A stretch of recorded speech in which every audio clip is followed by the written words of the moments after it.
Okay.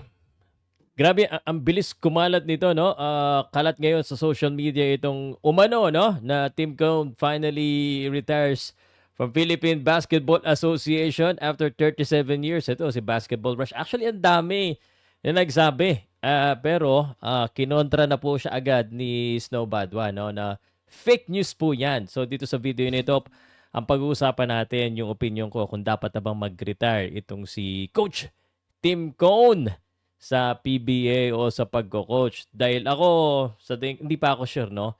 Pero ito yung sure, sabihin ko sa inyo. At plus, meron akong sasabihin sa inyo na matutuwa kayo mga taga-Paucast. Podcast Sports, the number one independent sports voice of the Philippines. Sabihin ko muna sa inyo kung ano yung sure, ha? Ang sure po, mas mura sa MoneyPay. Now, MoneyPay is yung bagong payment wallet ni Manny Pacquiao. So, if wala ka pa niyan, register. May link ako sa description or send me a message. I'll send you the link. Okay? Simulan na natin itong usapan na to. Naku naman, Diyos ko po, yung mga tao po sa social media, ang bilis magsabi ng mga retirement. Buti na lang, nandyan si Snow. Yan, retires. Pero ito sabihin ko na kagad sa inyo, ha? Ang tanong ko po sa inyo, dapat na ba mag-retire? I-comment nyo. Comment nyo muna. Ano sa tingin nyo? Habang iniintay ko yung comment nyo, gusto ko muna magpasalamat sa spin.ph. May column si Homer Sison, basahin nyo. Kai's NBA dreams still within reach but certain question needs to be answered. Ayan, spin.ph, si Homer Sison, partner natin yan sa Homer Says every Thursday. At nakita ko dito, yung Pauka Sports. Dati hindi ko nakikita yan, pero nasa spin.ph na rin tayo. So salamat spin.ph. We should work together, We are competing but we're also working together. Para naman tayong media, kaso mas legit kayo.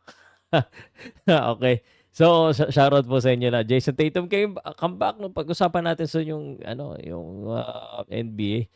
Ba't ba nandito yan? Kasi sine-check ko yung stats eh. Anyway, ito muna yung ko sa inyo, yung surprise ko sa inyo, ha.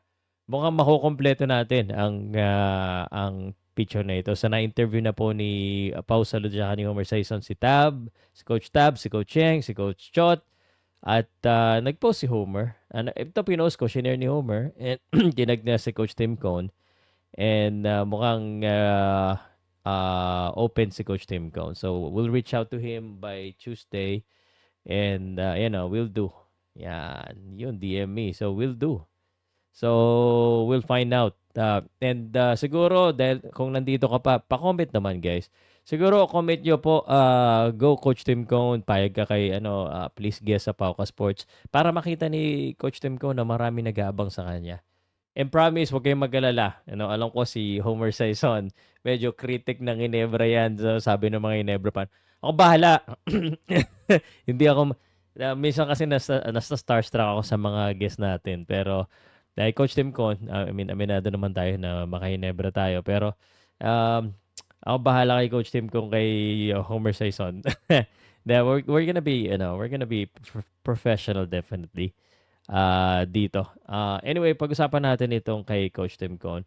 I believe si Coach Tim Cone does not need to retire yet. He doesn't need to. I mean, he's still one of the best out there. Kung papalitan mo siya, mahihirapan ka naman palitan siya kung sino lang. I mean, is there anyone else that's an upgrade for Coach Tim Cone? Do you think? Is there anyone else? Tim Cone is one of the best. And I think he earned that right na hindi naman siya, yung performance niya sa Gilas, sa Ginebra, it's not that bad. No, I mean, of course, it can be better and I think it can still be better. Mahirap kasi talaga pag maraming inasikaso. Tsaka medyo, I think next season, medyo magiging maganda yung team ng Ginebra. I have a feeling. Si Coach Cheng mismo nagsabi na baka makakuha daw ng top pick ang Ginebra. So, I think that will be an exciting time for Coach Tim Cone. So, Coach Tim, don't ever retire. Consider retiring. But we'll find that out. Kung pumayag si Coach Tim Cone, isa yan sa tatanungin ko. At siguro kung nandito ka pa rin, nakikinig sa akin, mag-comment ka kung ano sa tingin mo yung mga pwede nating tanungin kay Coach Tim. Kung babasahin ko, ito-take note ko. So, sakaling pumayag si Coach Tim Cone sa interview natin sa sa Thursday sa podcast namin ni Homer Says, tatanong ko. I will do my best. Pero i-share niyo na rin po ito, lalo na sa mga Ginebra groups. para suportahan si Coach Tim Cone kung sakali man na makapasok. Kasi tayo guys, we're open to anyone and wala tayong silent band dito. But we're open and we wanna be as objective as possible. We provide criticism, including my admins, my partners, including myself. I'll be as objective as I can kay Coach Tim Cone. Pero ang masasabi ko lang, Coach, don't retire. We love you. I love you. And ganun talaga pag natatalo. Alam siguro ni Coach Tim Cone. Alam yan, lahat ng mga Gilas coaches matatalino at magagaling. And they wouldn't be there if they're not. And I think they're all mentally tough. Now they just have their own version of how to deal with bashing.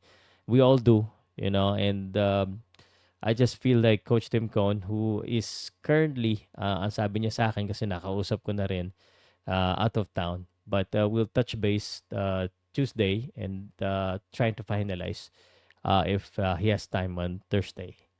So please comment, pray for us na pray, pagdasal natin sana matuloy because this is one of my dream podcast guests or my interview. So let me know in the comment section, guys, your question. And do you think Tim Cone should retire or not? Because I do not know if that thing is real. Dami nagpapakalat na pag kayo basta-basta maniwala. Pag hindi pa nakalabas sa Pauka Sports yan, baka fake news pa yan.